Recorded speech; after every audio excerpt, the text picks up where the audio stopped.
Is he still living around here, or is he? I have no clue. I saw him at the gas station like the day after he got fired. Well, because his son walked on for baseball for a little bit, and then kind of. It's like, this is awkward. Yeah, but. All right, let's get you ready. Let's get this ready. thing on. Super pumped about this. What's going on, y'all? This is Ryland and Goede, your co-host for Real Talk. Here with your boy, the mullet man, the mustache man, Tate Ratledge. Yep, I'm Tate, other co-host beside Goede. So I'm really pumped about this as well. I think it's going to be great for us, great for opportunity for everyone around us. Really just to reach out to new levels and bring college sports to another thing. So I think one of the cool things that we were talking about is journalism itself and news itself is kind of going towards, more player journalism than it is, news journalism and journalists. So I think this is going to be a cool way for us to bring stories, bring, content, some just daily insider things to the real world that, they might not know about us or, and bring on some cool guests that I think could tell some really great stories and have a good time and just something to kick back and get after a little bit. I agree. I think between us and between the people around us helping with this, we know a lot of cool people that can definitely help us take this to the next level as far as guests, people behind the scenes. So I think this could turn out to be a really cool thing. And I think what's really cool too about it is, we're hitting it at the ground floor like we talked about. Like we talked about with Hibbs and Bobby. Like this is brand new and this is untapped. There's untapped potential in this area and so we're super excited about it. A little bit about me for you guys. I'm from Kennesaw, Georgia. Grew up, went to Kennesaw Mountain High School, played football, played baseball. Actually got here in 2019 and played football and baseball. How was that for you? Dude, it was wild. I did it for 2 years. And I look back on it, I'm like, you idiot, what were you doing, dog? Like, my summers last year, bro, were... I bet that was rough. Bro, my summers last year were going to lift in the morning at 8 a.m., coming back for team run and 7-on-7 and walkthroughs, and then driving to Atlanta 5 days a week to go play a baseball game. Yeah, I barely make it through team run. Bro. I don't know if I could do all that. Bro, my fiance was the hero in that because she'd drive me and I'd sleep every single day. And then my parents would show up at the end of the game with a pub sub and some chips and stuff, and it was awesome. But that was crazy. So did that for 2 years. I played tight end for the Georgia Bulldogs, baby, the Natty Champs. Come on with it. Number 88 with a heck of a tight end room. I mean, come on. We do have Bowers, Eric, Darnell, myself, Del, Brett, and then we got a heck of a room of walk-ons too. So, that's a little bit about me. Tate, you want to go ahead? So, Tate Ryland, as Goede said earlier, was originally from Chattanooga, Tennessee. Ended up moving to Rome, Georgia when I was about 4 or 5. So that's a little bit from where I'm from. Went to Darlington High School, came here in 2020, played football here as well. Number 69, I'm on offensive line, which I would say we have a pretty well-built offensive line room. Yeah. What made you want to come here? Well, if I would be honest, originally it was Sam Pittman. Which the GOAT. Fun fact, actually, my future brother-in-law is actually quarterback at Arkansas. Really? Loves the dude. He says he's awesome. I loved Coach Pittman. Great guy. Thought he was a great coach. Heard great things from the players about him. So he ended up leaving, and it was 7 days before I was supposed to sign, like on the dot. So I'm freaking out. Like Dabo Sweeney's calling me. All of this. Coach Smart. Well, because you're good friends with Brian Brissy, right? And they were all on me, like Brian, Walker Parks, Ryan Lithcomb, all of them at Clemson, or about to sign with Clemson. So in that time, it's like Coach Smart's on in-home visiting. Dabo calls me 7 times, I think it was. So it was crazy, but ended up I was like, I love Georgia. Like I want to be here no matter who my coach is. Yeah. So I ended up signing to Matt Luke, and it's been great since. So you should have handed when Dabo was calling you while Kirby was in the house, you should have handed the phone to Kirby and let him answer the phone. Well, at the time, I didn't know what I was going to do. Like, it was a 50-50 shot of where I was going to go. What was that like? Was it just your home flooded every single day with coaches for that time period? Nobody came except for Coach Smart because I was still committed. And I kind of told coaches, I was like, because coaches were blowing up my phone. And I was like, I need this time to, like, think. I was like, I'm not going to answer you, so, like, there's no point in you texting me. I literally, like, had like a message written out, and I literally just copied and pasted it to different coaches. So that's how that went. My in-home visit was a little different. So there's a certain period, right, where you can have the in-home visits and stuff, and it gets to the day before the last day of the period, and I'm texting like 3 of the coaches. I'm like, yo, anybody gonna come by the house? And finally, one of the coaches, I'm not gonna name him, came by after a little bit of begging, but on the last day, came over. I had some friends and family over, had a great time, and at the time, there were some rumors of him leaving, and I was like, so coach, you leaving? And he was like, nah, I'm here to stay. Heard that. Get to Georgia, second day I'm here, team meeting. All right, guys, he's gone. And I was like, you dog. Oh, yeah. It's a business, though, dude. 100%. Definitely a business. I'm glad. T. Hart now is our tight ends coach, and he's a dog. My dad always told me throughout recruiting, he was like, go where you could live for 4 years without football. He's like, you need to love that town. I'll tell you what, you can love everything about it. You can live in this city. Yeah, 100%. I could live in this city forever. I could I'll tell you that. Yeah, it's great.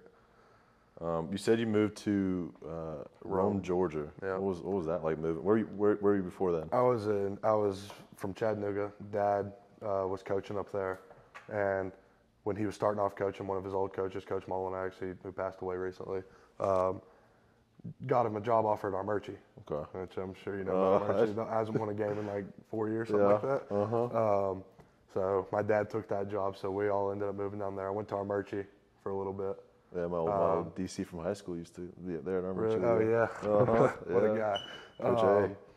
But ended up moving to Darlington, which is a small private school up there, as I think you've known. So that was probably the best thing that happened to me throughout my high school career. And I genuinely believe that was a big part of getting me here. So it all worked out for the better. Heck yeah. Well, dude, I'm super pumped about this. I think, again, our vision for this is, one, just to create a laid-back environment where people can, listen to some cool content, hear some cool stories from some of their favorite people, athletes, non-athletes, just some really cool people that are known throughout the world. Super excited to hear some stories from them. And you can hit our socials up. Please do. Yeah, please do. Twitter, Instagram, YouTube, and TikTok. Soon to come TikTok. Is that all 5, though? That's all 5, right? That's all 5. Yeah. And it's Real Talk WRT. So Real Talk with Ryland and Tate. Please hit it up. Yeah, I don't care if you follow it and then never look at it again. Just go hit it up, follow it, give it a freaking shout.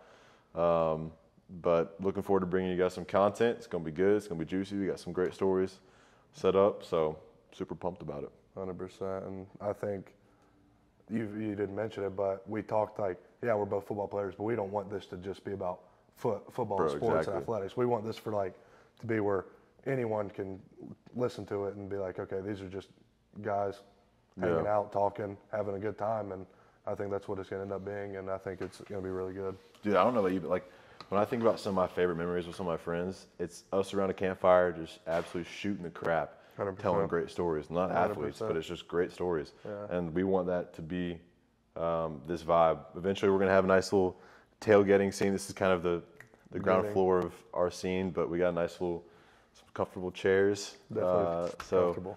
We'll get a little grill. Hopefully, we'll find a little cooler, get a little setup going with some turf. So yeah, this is the ground floor, but we're excited to get it going. Get this thing rolling. Yeah. Most definitely. Cool. Nice kicks, by the way. Thank you. Kind of matching. Bowl kicks. Shout out to the Orange Bowl. We got these for the Orange Bowl down in Miami. Shout out to my bank account that took a hit from these. NIL. Hello. Who? NIL, you mustache man. They don't like offensive You're crazy. linemen. They don't like offensive Dude, linemen. are you kidding me? I'm dead serious. You're the mullet man himself. I need head and shoulders. Speaking of NIL and head and shoulders, we got the little buzz cut boys. There's like 20 of us that. Oh, I know.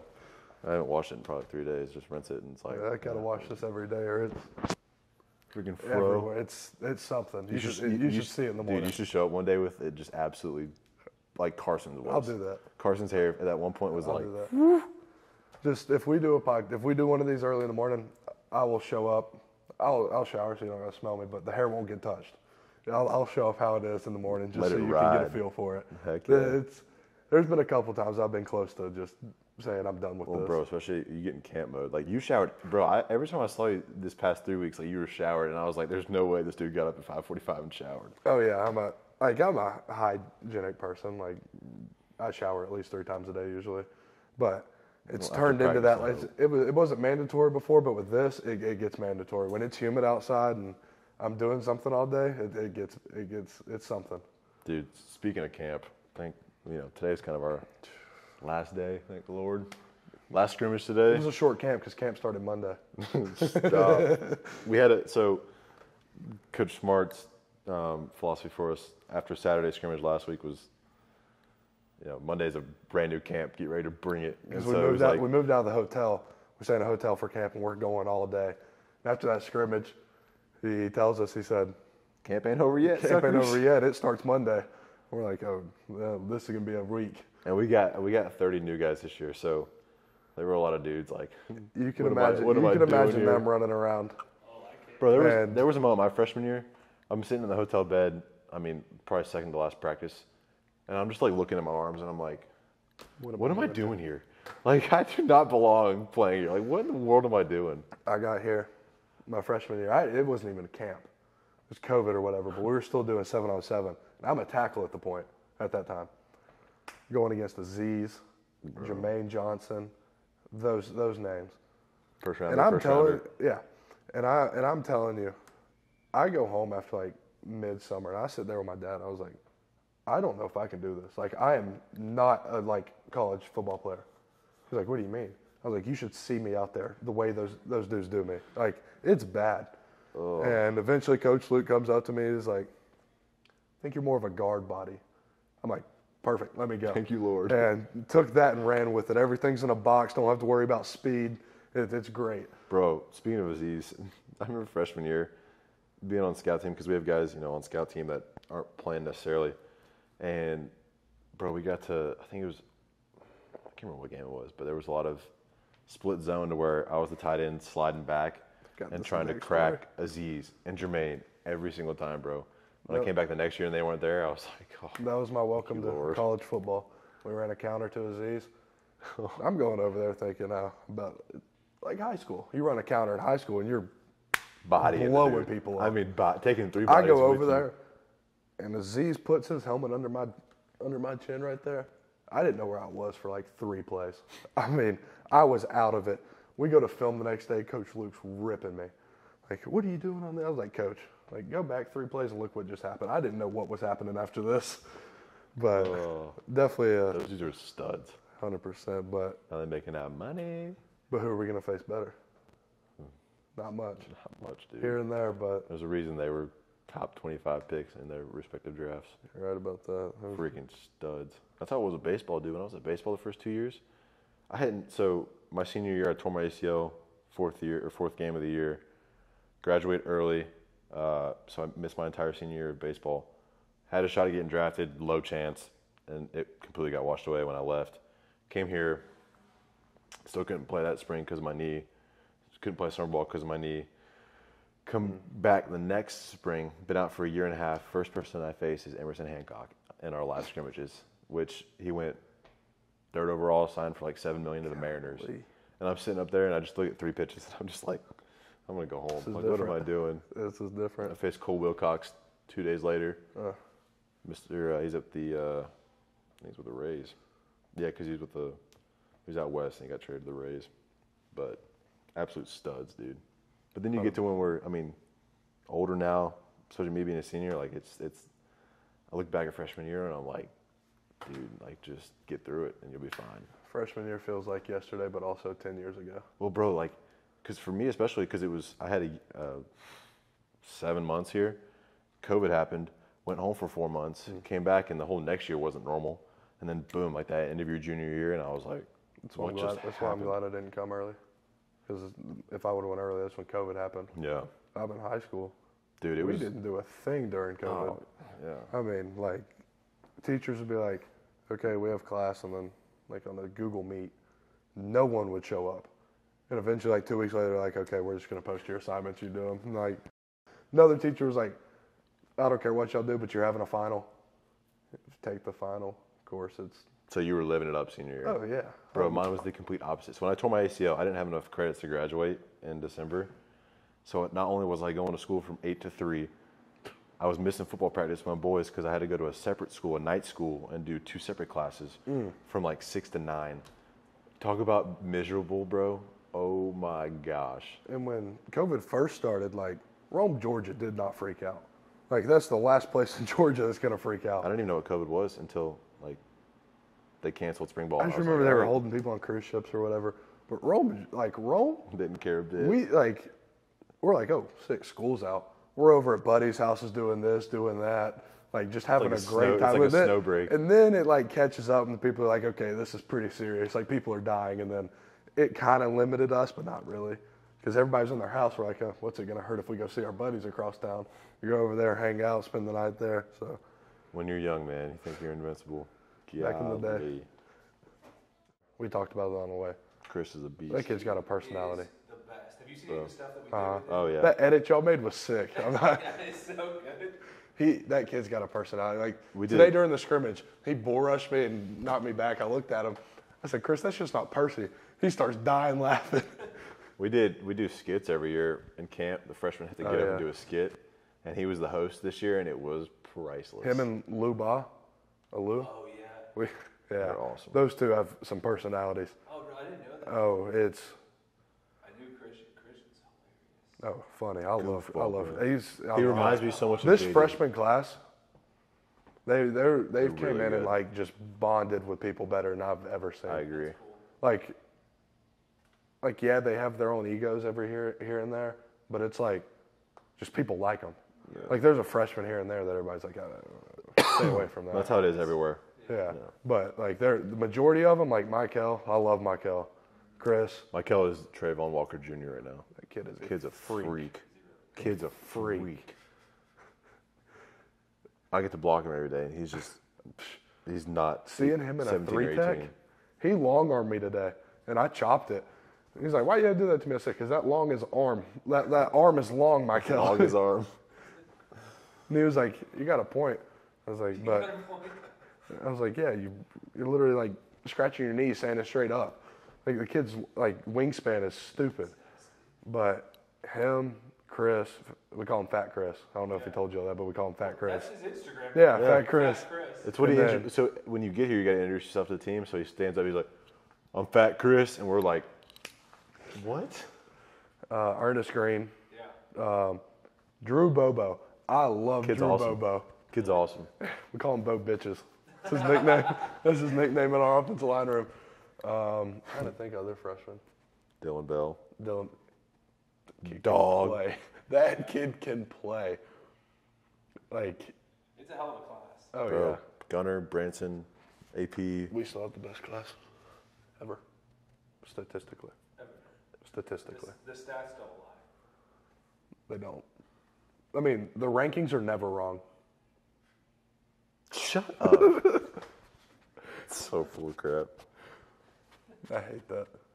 I actually hated rankings in high school. Oh, I imagine. It didn't piss me off like what they rated me.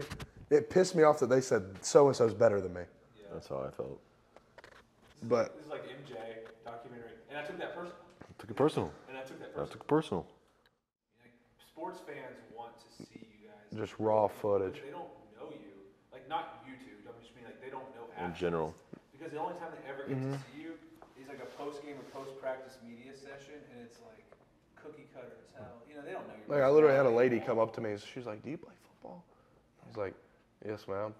And she was like, "What number are you?" I was like, I was number 51 last year, but wearing number 69 this year." She was like, "Oh, I know you." And I was like, "Really?" She was like, "Yeah, I only know, like, I can only see in y'all's pads. Like, I don't know what y'all look like outside of a helmet." I was like, then it was kind of like resonated. I was like, that's a lot of people that are like that. Mm-hmm. Like, if they saw us out in public, like, yeah, they see us 6-7 man walking. Yes. But it's an easy assumption. yeah, oh, he's an athlete. He plays something, but they don't like know us. Like they know Tate Ryland's a football player, Ryland Goede the football player, but like not like just Ryland Goede from Kennesaw, Tate Ryland's from Rome. So I feel like that's what people would want out of this. I agree. Yeah, is it anything like? Let's think about anything good that we can kind of. Kids' legs look like that tripod. Stop it. No, they do. Have you seen them? No. No. It's got to be just genetics. There goes that mic. I guess I don't need it right now. I don't know. It's not like it's not Like like a popsicle stick.